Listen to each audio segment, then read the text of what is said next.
Hello and good morning to WNHH FM's Dateline New Haven. I'm your host, Paul Bass, inviting you to look behind the headlines of the stories that make New Haven tick. Well, Mayor Toni Harp makes New Haven tick morning and night. She's here in the crowded WNHH studio for her weekly Mayor Monday checkup on what she and we are up to in the Elm City. Welcome, Mayor Harp. Are you as buzzing as I am for how beautiful New Haven looks this morning? It is a gorgeous city, and you really see it when we've had a snowstorm like the snowstorm we had last night. It's beautiful. The trees are amazing. Magical, right? I went up middle of the night, just looked out the window, and I just couldn't believe it was all lit up like some kind of movie set. I know. It's gorgeous. Gorgeous. And the green today? Yeah. Beautiful. And, 8 inches. Okay, it's a lot of snow. It's wet. But I still, ever since 2013 with Snowmageddon, when we had 34 inches, nothing seems like a snowstorm. 8 inches just seems like bupkis to me. I don't know. But it's a lot of work on your end. You got the crews out, right? Everybody's always ready. They're raring to go. And so now when you look out on most of our streets, particularly our arterials, our major streets, you don't see any snow, because it's actually warm out today. Yeah, and we'll get a little help from the melting before the deep freeze comes back. Right. So it's really important that people get out there and shovel their walks, because if they don't, they're going to have to deal with a lot of ice tomorrow. It's going to be really almost impossible. Yeah. Boy, I love that first day. It's so beautiful. I know. And the snow's clean, and it's just beautiful. The light shines off of it. It's just gorgeous. Yeah, it makes you good. I also think people are nicer and slower. Everyone when I walked in today, everyone who was snowing was in a happy mood snowing. Yeah. One guy said, this on Edgewood Avenue, he said, "This is my zen." So I'm good. Yeah. Well, there was a guy on our way in that had his tripod and his camera and was trying to find a place to get that perfect shot, because it really is beautiful. Was he at Edgewood Park? No, he was right on Edgewood, right off of Forest Road. Okay. That's nice up there. And here's the part that always impresses me, because we have long memories. It is now a given when we have a snow that's not Snowmageddon, which all bets are off then. The garbage gets picked up. Yep. They picked up our garbage this morning. Yep, they picked it up. So what's the deal there? Because I know that some public works employees, they do different jobs during the year. They fill potholes in the summer. They clear the snow in the winter. But you're still able to have enough people that can collect the garbage. No, I think we have two different teams that do different things. And so, remember, there's a team that collects the garbage. There's a team that does the recyclables. And so, part of that team is doing the roads there. They're cleaning the roads, and the other part of the team is collecting the garbage. And I'm just wondering whether or not the recyclables might be a little bit later today. Well, they will, because I saw they got our other one first. That's okay. Yeah, I think so. Because the part I remember, again, long memories, is that I want to say maybe 8 years ago or so. Until then, I think it was a given that when there was a snowstorm, it was all hands on deck for the snow.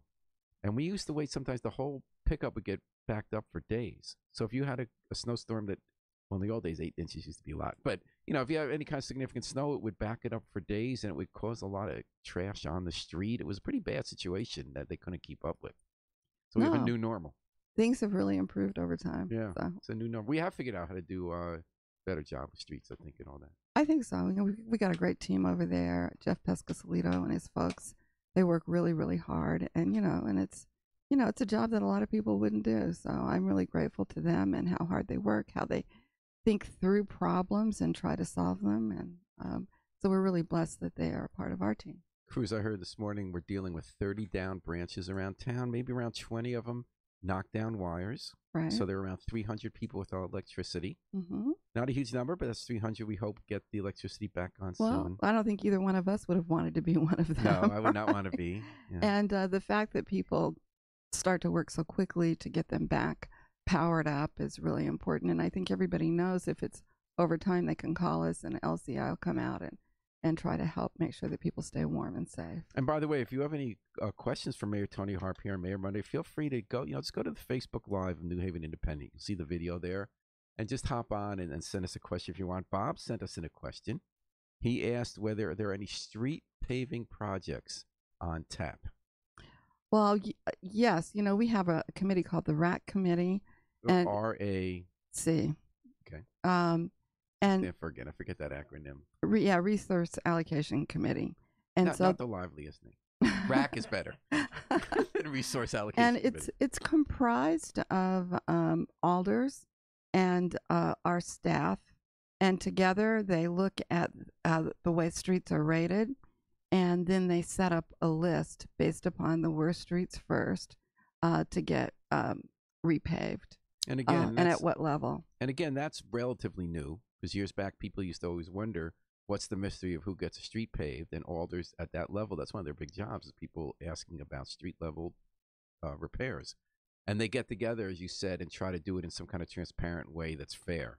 Yeah, I think that's really important. And the other thing that we've done so that we could increase the number of streets that are done is that we started in my administration to have the Public Works Department do some of the streets themselves, so that we contract out most of them, but we can do more because you brought some in-house. We've brought some in-house, yeah. And so what is on tap? The spring?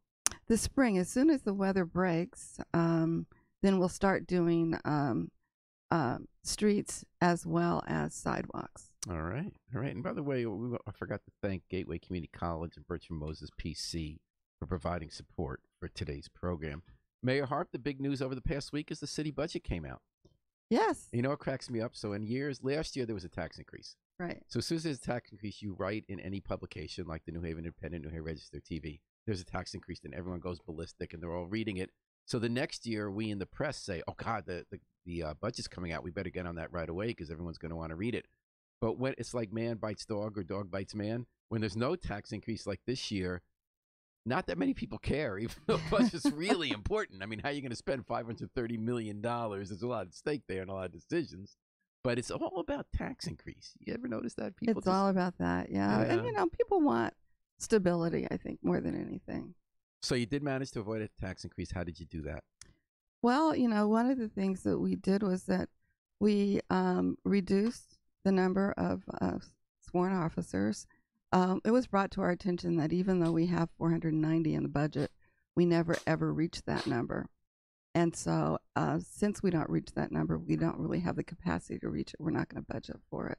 So we are budgeting for a more realistic number. I think what, around 430, was it? 420? 434, I think, is the number. And so that is sort of like the biggest cut. But then we also tried to come up with other revenue sources, and so we were able to get revenue from recalculating our fire district costs to Yale University.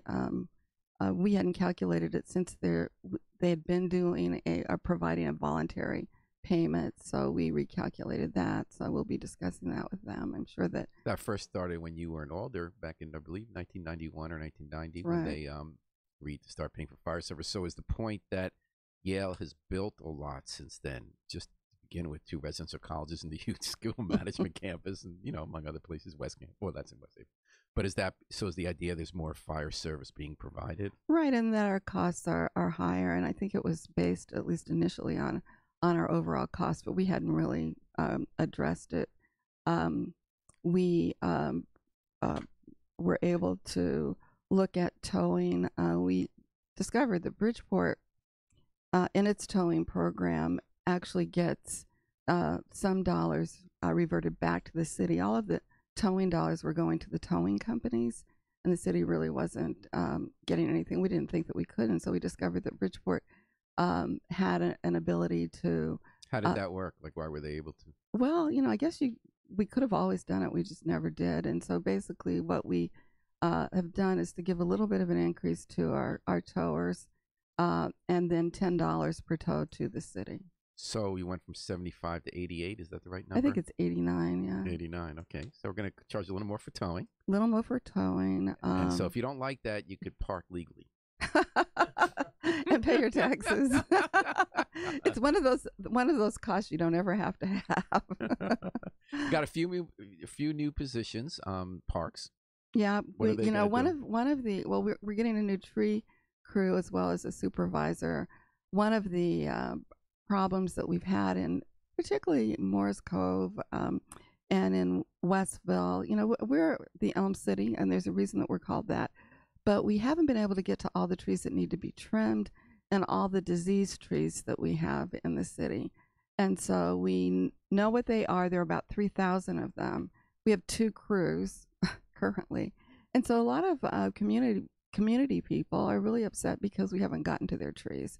So we're hoping that with a couple of new programs, one of which would be to add another tree team, and the other is to work with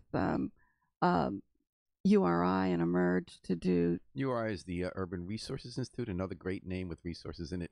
Yes. That somewhat affiliated with Yale does amazing work planting trees in town. They do, and getting people involved and learning how to do that. And Emerge, as you know, it's a construction program for second chance people coming out of jail. They do a great job too. They do a great job. So what we're hoping to do is to work with their arborist to train folks at Emerge to help trim the trees. So then, and that's going to happen almost immediately. I didn't realize that the best time to trim the trees is in the wintertime. So what's that? What's that about? Well, because the sap and everything isn't really moving very much because it's cold, and they sort of seal off faster, and you don't lose as much of the tree in trimming it. That's so interesting. So moving sap, it makes me think of a human body, you know, sort of with the blood going through it and stuff, the arteries. Yeah, it's almost interesting. Like that. Yeah, the things you learn. And honestly, I was speaking to Colleen Murphy Dunning, who's from the head, URI. Yeah, from URI, who was saying that this is really the very best time to do the what trimming. about all that wood? What happens to it when you cut all those trees? Is there any way to reuse it, generate new income? Or? Well, there is a business here in town, and I've forgotten the name of it, and they make furniture. They make furniture. We have a beautiful bench that was made out of the tree that came down on the green on the second floor, so you can come and see it. So, yeah, they make furniture and other kinds of items. Esselstyn, right? Isn't one of the Esselstyn boys who did that? You know, I don't know the name. But but please go and use their service and buy their products because they're made from New Haven trees. And to come full circle, while your crews are out there, also what happens in winters, we have storms like last night that bring down some of the branches they're ready to go. But ways we don't like they smash cars. You'll see some pictures in the Independent today of a smashed car on Elm near Dwight and another one on the East Shore. And that's why our citizens really want us to, I believe, have another tree team. Because if we could get to those trees before the branches come down, that's probably better than having them smash a car. I don't know. I think the first article I ever wrote about you in 1987 was about trees. I'm trying to remember what it was. You were running for Alder and you had some proposal about trees. Oh, my goodness. Saving trees. White neighborhood. So it's been a while. But it's only been about 14 minutes at the Mayor Monday, which you're listening to on WNHH-FM. Your home for Community Radio 103.5 FM. Live streamed at newhavenindependent.org. So there are always little secrets buried in the budget.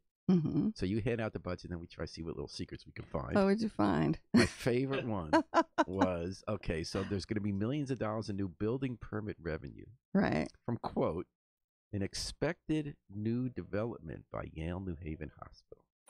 Do tell. Do tell. I mean, that's in the document. No, it is in the document, and we're in negotiations with Yale as we speak around a new building that they hope to build. Yale New Haven Hospital, that is, and because there were fears that Yale New Haven was going to do its all building in the suburbs because of opposition from unions in town. So the word on the street, although there's no street, I'm copying those big finance guys, was that they said, okay, forget you, New Haven. You're going to bother us with unions. We're going to go build it in West Haven. We're going to build it in Guilford. And I think one of the properties, I'm making a guess here, was next to Tower 1. There's some land there by the Greek church near Church Street South. Is that where they're thinking of building? No. Oh, so what are they thinking of building? I think that they are. I think it's closer to one of their campuses. So they're probably looking at something that's a little closer, so that it'll be a little more closely knit to what currently exists. And is it like what kind of medicine they think of doing? I really can honestly say that I'm not the one doing that negotiation, so I can't really tell you that I remember what that is. But I was happy that they're interested in building a New Haven. Well, you put millions in there for building permits. Yeah, it's going to be a big building, evidently. So when I was thinking all weekend about this question about tax exemptions and tax exempt property, I was wondering, you know how sometimes we talk about issues for years, decades, right? And we see it a certain way. So one way we see it, and I do see it this way, and I think you've said you do it too, that New Haven, we can't tax 54%, I guess now 55% of our property. It's now 56. 56, oy vey. Let me tell you something. The amount of non-taxable property, just since we've been having the discussions with the community management teams, has gone from $6 billion to $7.8 billion worth of property. Wow. So it's huge.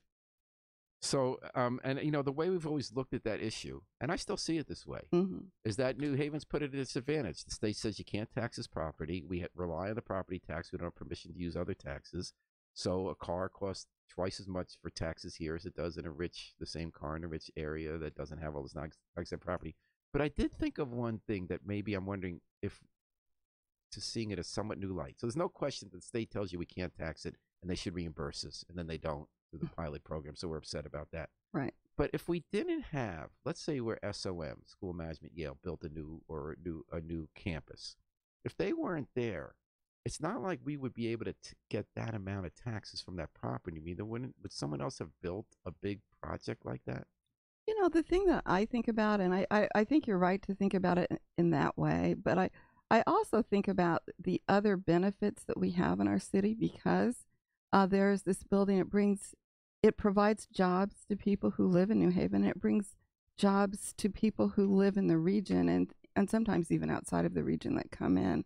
And so the real problem isn't so much, the problem I believe is that our cities depend only upon property tax for revenue. That's the issue. It's not that these things are being built because they are important in multiple ways.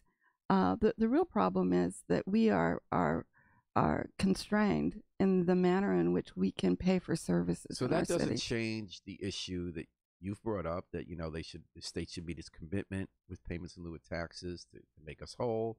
It doesn't change that when you go and say, can't we get some enabling legislation to charge theater tickets? I was just thinking like the Gateway Community Campus. So it stinks they don't fully reimburse us for that. Right. But that property for decades, after they tore down the Malleys building, was producing no taxes. So if that wasn't built there, we'd be getting zero in revenue or very little. It got built and we're getting under reimbursed, but we're getting a lot more than we otherwise would on that property. And I'm wondering if that's true for a lot of Yale properties too. Again, that doesn't put them off the hook. Doesn't change Charles Grassley's, the senator's point that we should be re-examining some of these tax exemptions for nonprofits that are big profit-making engines that have $29 billion endowments. But I don't know that New Haven, I don't think it's as simple as we lose X dollars. No, I think to me, I'd much rather think about it as our ability to provide for the services that the residents of the city of New Haven need, the ability to pay for a first-class education system, the ability to, and we do a pretty good job of it, even with constraints, of having an adequate amount of staff to actually take care of our beautiful trees, to have an adequate staff to take care of all of our roads and our sidewalks, and the other kinds of things that we need to have in our city so that we are a city that people want to work in, that people want to live in. That's what I worry the most about, that we need to have the resources to provide those services. And the one other the other thing we noticed in the budget was that the grant list went down. Why was that? Well, it went down because some of our property was taken off. To give an example, and I do believe that they will be paying us a payment, a voluntary payment, but we're not certain. We haven't heard from them yet.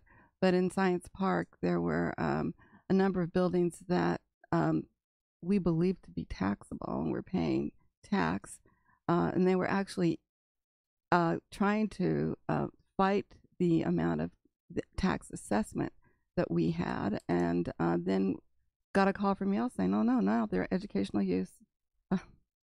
And they were taken off. Mm-hmm. And is that the main reason?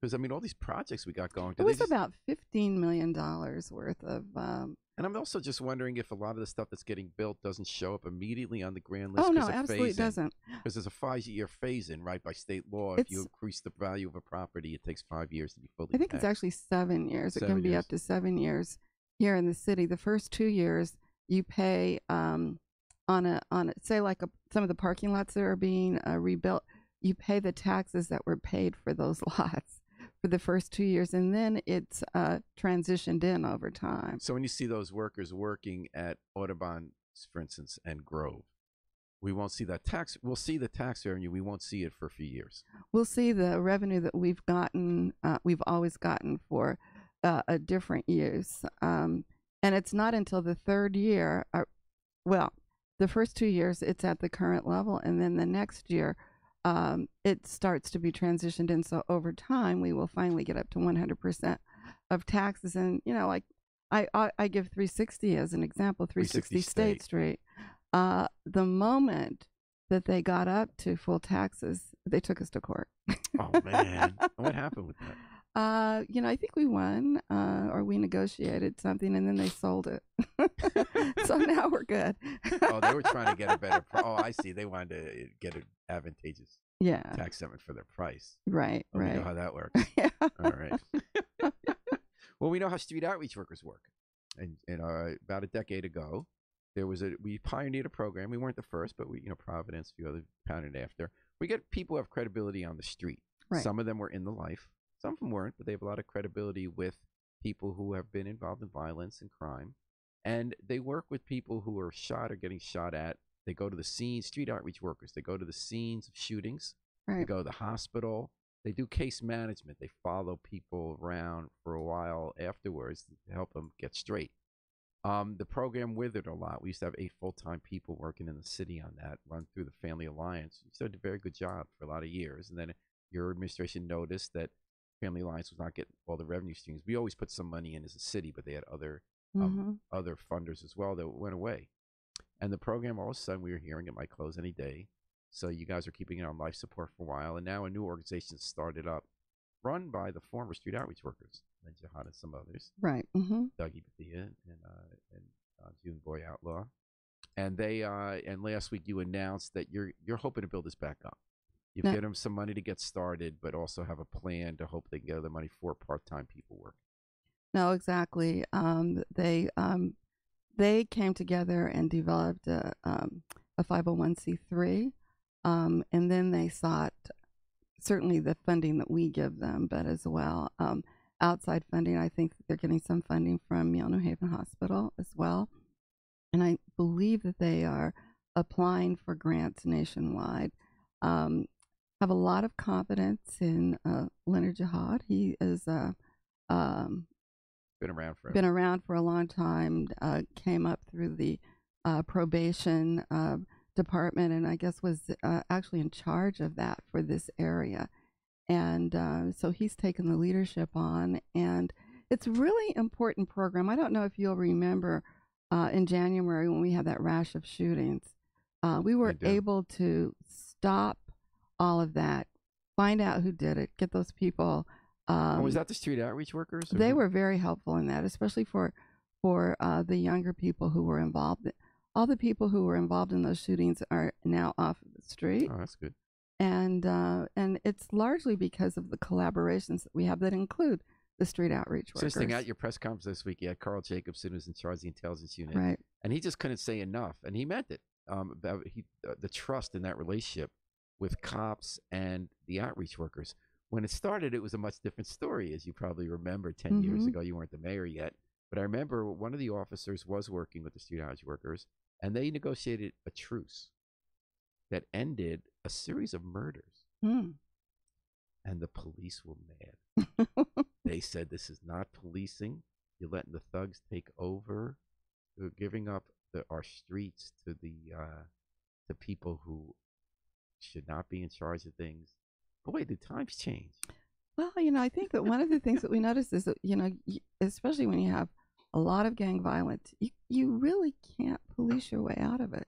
You've got to get the neighborhood. You've got to get the people involved. And who better to do that than people who have, as you would point out, street cred or street credibility. They have got to be part of the force that helps us. And it was a dicey new frontier because you had to say, okay, we're working with people who maybe shot at cops, you know? Or in this case, they closed off Winthrop Avenue.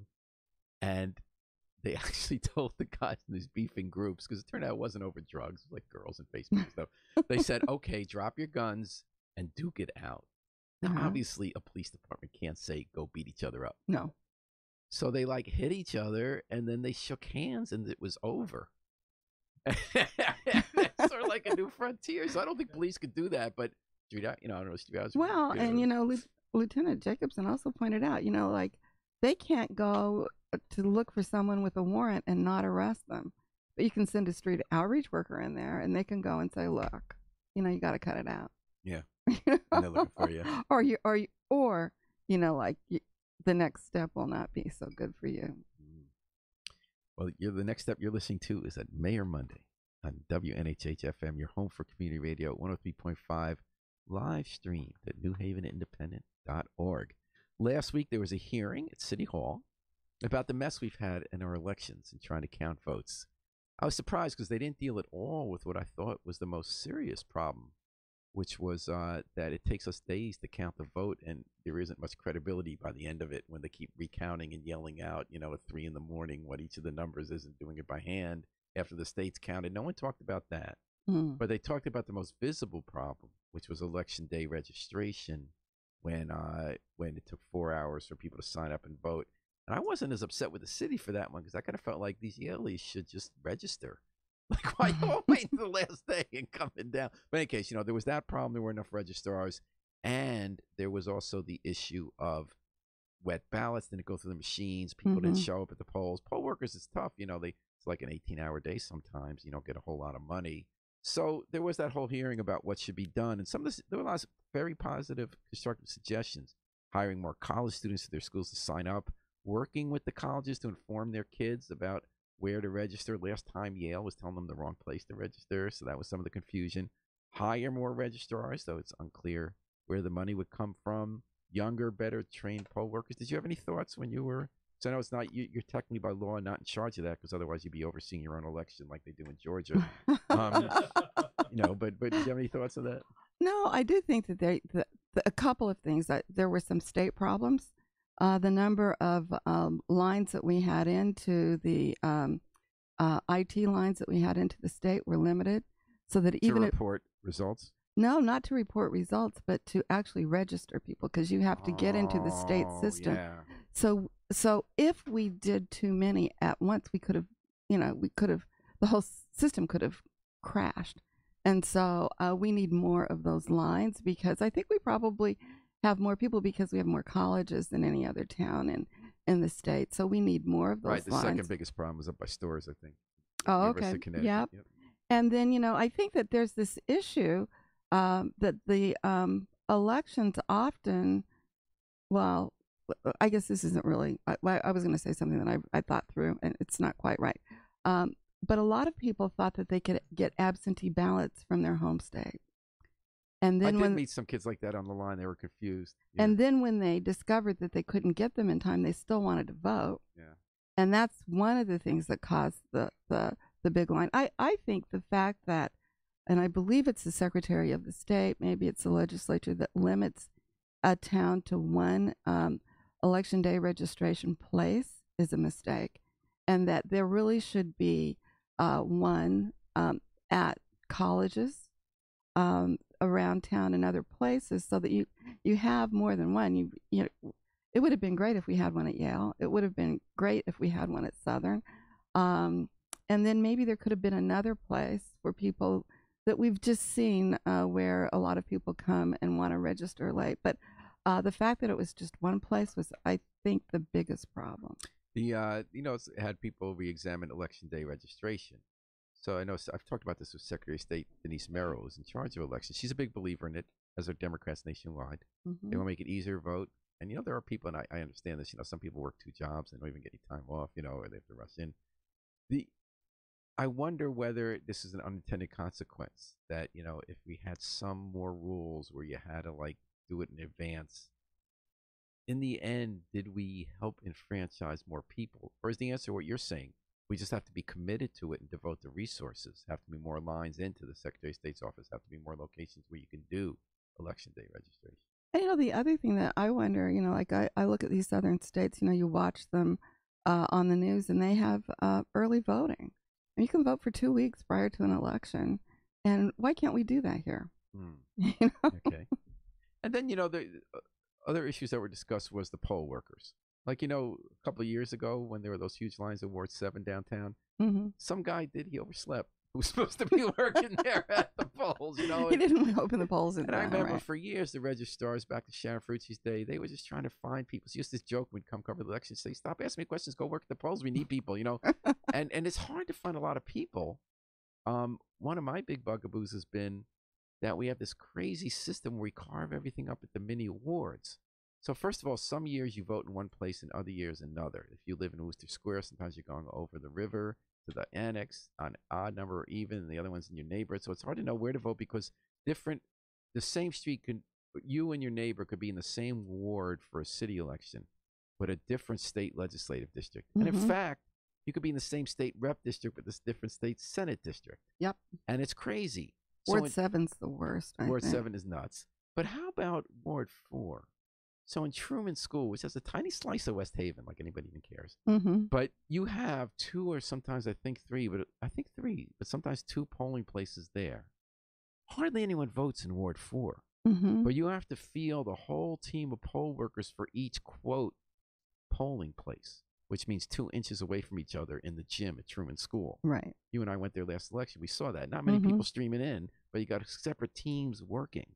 And that happens all over. Troop school, it's ridiculous. You know, it's like here in one of the room is one, here's the other, and every half hour or so someone will come to the other, but you got 6 people working, or 7. Magnify that by 30 wards, become 40 voting places, and you need legislative relief for that.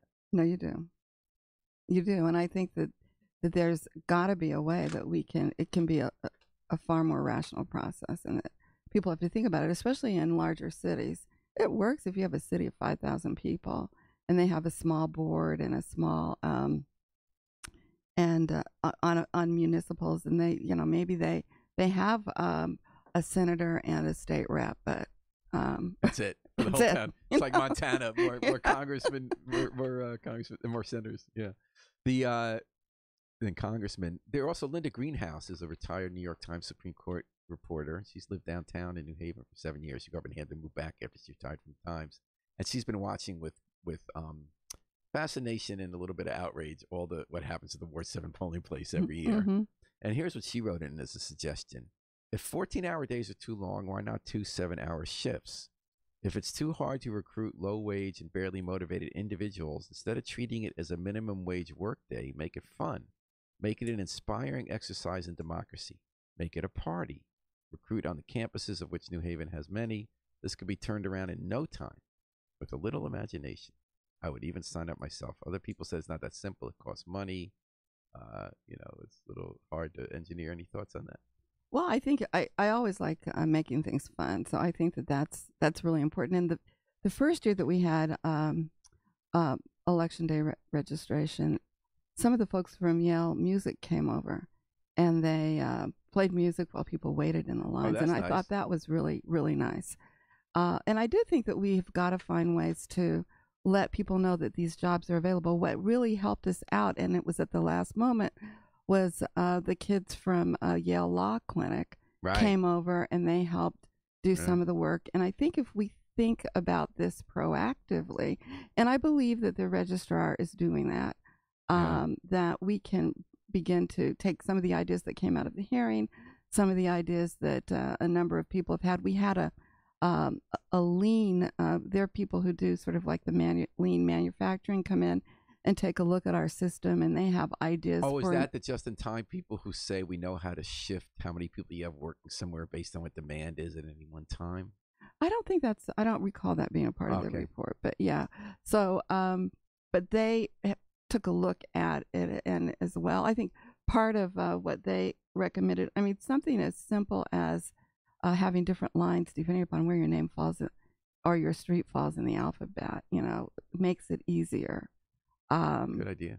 And then you always have to be ready. I mean, I don't think anybody knew that if it was raining outside and you put your ballot against your wet coat, you were going to jam up the machines. Well, we know that now. So we can control for that. And one person who always has a lot of ideas for how to improve elections and speaks up about them in public is Aaron Good. Yes. Aaron Good is listening today. Thank you for listening, Aaron. And he has a question. Should registrar voters be an elected position or converted to a professionalized appointed position, as Denise Merrill has suggested? Well, I think that the reason that it's elected is that you let the voters decide who is going to perform that function. If it's appointed, you still have the same problem in the back of people's minds as you do because who's going to do the appointment? Would it be in our city, like Democrats pretty much, would it be the Democratic mayor or the Democratic Board of Alders? So I think in a city like ours, it really does need to be elected. So and that you need to have. So you're talking about public confidence. Right. So we have it so that two parties get to be in. Right. The one part that bugs me about that is the if a third party wins, like in Hartford, the working family parties, then you have to pay for three. Because Democrats and Republicans say you have to have a Democrat and a Republican, but that's a little side note. So as you said, mentioned, that's perfect, Paul. Historically, the concern was you're the mayor, you pick the person, and how can believe that you're not going to be doing what they did in Georgia, which is basically steal an election. Right. I guess the flip side is, they're talking about professionalism. And these have been debates about political appointments versus civil service since the beginning of time. Not beginning of time, but, hundreds of years. So I think what Aaron's suggesting is that if it were professionalized, we might get someone who's better at it. That the way we pick registrar voters now is not based on qualifications. Well, should we believe in democracy, though, that the people should be held responsible for electing qualified people?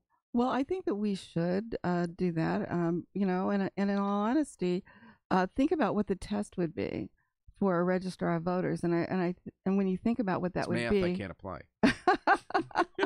9 times out of 10, almost anybody that has been a registrar could probably pass that test.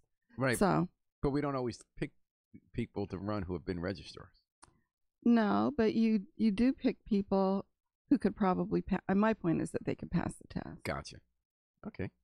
Thank you so much for the question, Aaron. Thank you, Tony Harper, for the response here on Mayor Monday, WNHH-FM 103.5, live streamed at newhavenindependent.org. You were reading last week at school. What school did you go to? You went to Strong School, I went to Strong, yeah. And it was National Read Aloud Day. Right. And all the fun Dr. Seuss hats and everything. How was that? It was a lot of fun. I always love it. I was the second person to read, and the first person to read read about a Lorax. I think it was a long book. But those kids were so engaged, and that it was a lot of fun to see them, sort of interact with the reader, and it was fun. I was saying this to Carol Burke. She was in here, school superintendent last week. I said, if any one of us, reporter, politician, bureaucrat, you go into a school, you feel so good.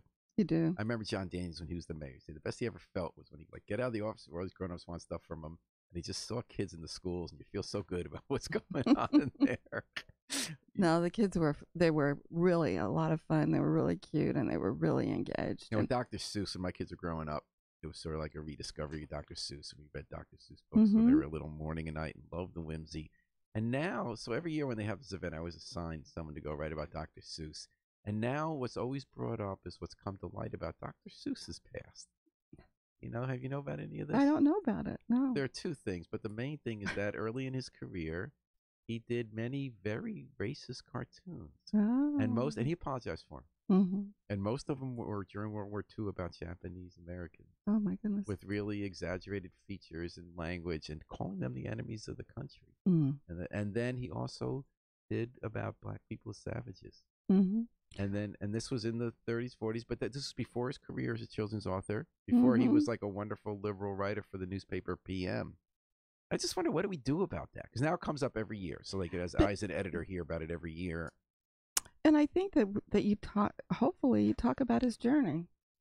And, hopefully it's something that says to us, look, you may start out at this place, but if you learn and you grow and you get to another place, the journey is far more important than where you started out. Because, you know, we were talking about this in Funness the other day with art. You know, most people create art you love, books, music, movies. A lot of them are like horrible human beings or do horrible things, or, you know, everyone's got skeletons. But the art can be really great when sometimes it's mixed in. Should you be supporting, or it makes you think about it in a new way? Other times it really doesn't.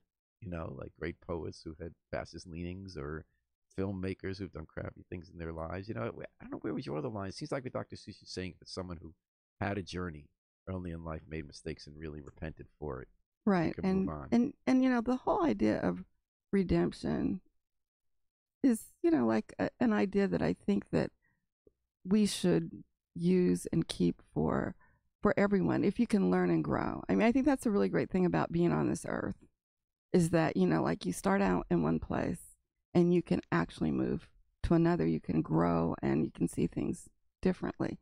And I think that's our challenge as a human race. I mean, it's so easy to just be so insular and to think that the people who look like us, the people that we grew up with, are the only people to be valued. And how we move past misdeeds and mistakes. And you know, and we've got to find I don't know, we've got to find a way to do that. We've got to find a way to let people heal and become better. Michelle Alexander, who I consider one of the most interesting and influential and important writers on our scene right now, had a piece this morning in the New York Times about restorative justice, a subject you've spent a lot of time on in schools. And she's saying, and she was a big voice in ending the mass incarceration movement, as you know, with the new Jim Crow. And she's saying now there's another part that we haven't talked about. So we talked about getting nonviolent offenders out of jail. But if we want to cut our jail population by half, a little more than half people are actually violent offenders. And that going to jail makes them more violent. And she talks about programs in restorative justice that have found that the victim, we always think the families of a victim of a horrific murder or attack want that person in jail, but that often some of the people they've worked with under these experimental programs insist that the families work with the offender and talk about how to find a solution and make penance that doesn't involve jail even, or allows you out of jail if you follow it. And then in fact, that has a better record of having the person not commit violence again. That the families say, we're more scared that if they just stay in jail and get more hardened and never do a restorative path, they come out and we're in more danger when they come back to our neighborhood. Yeah, I think that that's absolutely the case. I mean, we can see it with the drug laws of the late 70s and 80s. Young people who were somewhat violent went into our jail system, came back, and were very violent when they came back. So we saw that. And also opportunities for crime. This was fascinating. I was reading, you learn in jail, you make some contacts. Yeah. You come out, you got some and if you don't go to jail, you haven't made these new opportunities for criminal activity. I know, you know, we learned something, right? Either it's a good thing or it's, you know, how to do bad things better. And last week they had another one of these great how much time is enough debates in New Haven at federal court and on Church Street in Judge Hall's courtroom. There was that big murder in '94 involving the Latin Kings, a double murder, where a young man killed. He was 18 years old and 4 months. Which is important. You'll find in a minute why it's important. He killed the son of a police detective, Billy White, and a Latin king. Brutal murder. Did not own up to it. Got sent away for life. Since then, in 2012, the Supreme Court changed its mind and said that if someone young commits a murder, and they used a case where the person was 14, their brain is not fully developed, and it's cruel and unusual punishment to send them back for life. Right. So all these other people are in for life who committed murders at young ages are asking to have their sentences reconsidered. And they've moved it up to saying it should be up to 18 or 24 years old. And I remember when you were involved with Tony Walker and raised the age for how long sentences should be and how people are seen as adults, you know, you have to take into consideration brain development. So last week, the people, unlike what Michelle Alexander wrote, the White family, including a current wonderful detective who talked about on the stand going and seeing half her brother's head missing when he was killed, you know, saying we don't want this guy out. And the judge and the people testified who worked with him that in jail he is different now, because that was 1994. And they said that he is not going to come out, be the same kind of guy. And the end, the judge said, you know, she's very thoughtful, listened to both sides. He said, I gotta, under the new rules, he's out. You're going to give him a 35-year sentence. So when he's in his mid-50s, he'll be out. Yeah. Any thoughts on that? Well, I you know, look, one of the things that that I asked when we were looking at raise the age, and remember we were one of 3 states that considered 16 and 17-year-olds adults. I asked, well, like what are the what's happening from a growth point of view in adolescence? What do we know about adolescent growth? Because the problem with adolescents is they're tall and they look grown. And what this psychologist who came to speak to us during a hearing, she basically said, the people who've studied this are the people who let people rent a car. They take risks under their own signature. And she said that age is 25. I've always thought that no male should be allowed to drive until after 25. Right. Really? The problem's going to be like in farm countries that will they be able to work? Yeah. And so I think that they've really shown through brain scans that people between the ages all the way up to 25 don't respond in the same way as people after 25. And so I think that, and the other thing that she talked about is that what is really happening during adolescence, and the fact that you are so influenced by group behavior. And, really smart parents get their kids into positive groups as adolescents. But if you haven't thought it through, you don't really think about it, and there is a negative, destructive group in your community like these gangs, it's easy for kids to sort of like latch on to that and become a part of a group mind behavior, I would call it. And in many respects, they're not really independently thinking. And so, and they've shown that that's what's going on during adolescence. And so then you punish a person individually for what a group mind has done, which is what we've done. But we know better now. All right, Mayor Monday, Mayor Toni Harp. We got a few minutes left. People have been asking about what's up with all the hotels being built and what's the status with each of them. So we had, because a lot of building boom going on. Mm-hmm. So the Blake just opened on High Street. Haven't been back, have you? I haven't been back either, no. Yeah. I keep telling myself it'd be kind of a cool place to go once, save up some money, but Yeah. Because I got a really wonderful restaurant apparently and hang out there at High Street. And then the final approvals are in for the Hilton Garden Inn. Mm-hmm. So that's the old Webster Bank building, and they said in the spring they're going to start building, right? Mm-hmm. That's going to be pretty large on a parking lot there, and we'll wait the 7 years for the full taxes. But Elm & Orange, right? Yeah. And jobs and all that good stuff. The Coliseum site, the Spinnaker, that builder, has come in to be the new major partner there where the old Coliseum was. Have any word about what they found out with their market study on whether there should be a big hotel there? I don't believe that the market study's finished, but it doesn't look like, if they do a hotel at all, that it'll be a big sort of hotel that can offer space for meetings. Since there won't be. I don't believe it will be. Because we're told that's one of the big needs in town right now, right? Well, I think that one of the reasons we lost Alexion is because we didn't have enough hotel space for an international company to be located here.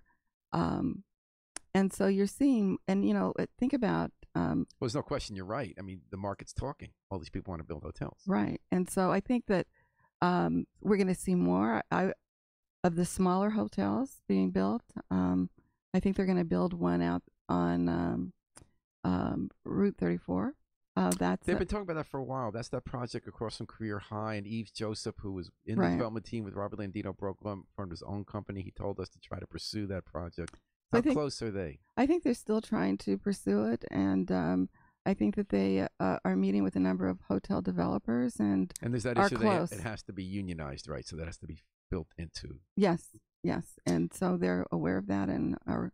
Someone told me the old Acme Furniture across from the Coliseum site. Someone's talking about a boutique hotel there. You heard anything about that? I haven't heard anything about that. Yeah, I don't know how far along that is. Oh, that's interesting. And then the Duncan. So there was that surprise attack at at Zoning Board, where the Duncan did not win approval for a crucial part of its plan. That's interesting. So do you know what's going to happen with Duncan? Well, I think they're going to continue to build it, and I'm sure that they're going to try to work out whatever difficulties there are regarding so they can still, getting that. They can still do the hotel even if they don't get permission to have like the fewer parking spaces or the. I think so, yeah. Okay, so now. And one of the things that we've got to think about, and I don't know how we get folks to think about it, but I was in a group that was really thinking about what will our world look like in 20 years with autonomous vehicles and Uber and Lyft. The last week when it snowed, the first day, my daughter, who's she's certainly not a millennial, but she's someone who is like much younger than me. She's my daughter. Said, well, Mom, I think I'm going to take a Lyft to work. She works in Bridgeport, and I'm like, my goodness, like what happens when people start doing this all of the time? And to our need for parking. And a number of cities are starting to pilot autonomous vehicles, and they just drive around all the time picking people up and dropping them off. And Hartford, meanwhile, has decided they've gotten away with the requirement when you build something that has to have parking. And we've done it piecemeal in New Haven. I think there's a complete consensus in town that we no longer have to have all the parking spots we used to have when we build something. Right. And you see us. So that's why the Dunkin' thing got me by surprise, which made me wonder that maybe the reason they were stopping it didn't really have to do with parking. I don't know what you think. Well, who knows? But I do think that one of the things that we really do need to look at over time is our need for parking, because the way in which we travel has changed so much. Without a doubt. And IKEA, they're going to do the old what's that called? The old Pirelli building. Yeah, are they going to do a hotel there still? I believe so. Yeah. Okay. Any news on that? I haven't heard any. I haven't heard they're not. News Let's here. just put it that way. You're always welcome to spill secrets here. Yeah, I haven't heard they're not. So my expectation is that they will. Mardi Gras Tuesday night. Yep. You could dress in as anything? No, but I'm going to wear a mask. Oh, you're going to wear a mask? Yeah. Like one of those ones that just do the eyes? Yeah. Okay. And then former justice, one of my favorite people from state government, former Supreme Court justice, and then DCF. I guess she's no longer there. It's Children and Families Commissioner Joette Katz. Right. She's going to speak on Friday. I hope everybody comes out at 5:30. You're welcoming her to City Hall. Yes. What's going on? International Women's Day, and she's going to talk about human trafficking. Ooh. So come on down. Yeah. Human trafficking. That's interesting. It really is. Because did she have a lot of that with DCF, I guess? She probably ran into that from time to time. Yes. All right. So mark your calendars, folks. Yep. Celebrate Friday, 5:30. Friday, 5:30 Wednesday. Mayor Harp, thanks so much for starting this week on this beautiful, beautiful Monday morning in New Haven with the snow. Thanks for coming. And thanks, everyone, for joining us. Thanks to Gateway Community College and Bertram Moses PC for providing financial support for today's program. Thanks to Bob, Aaron, and folks who listen and sending questions.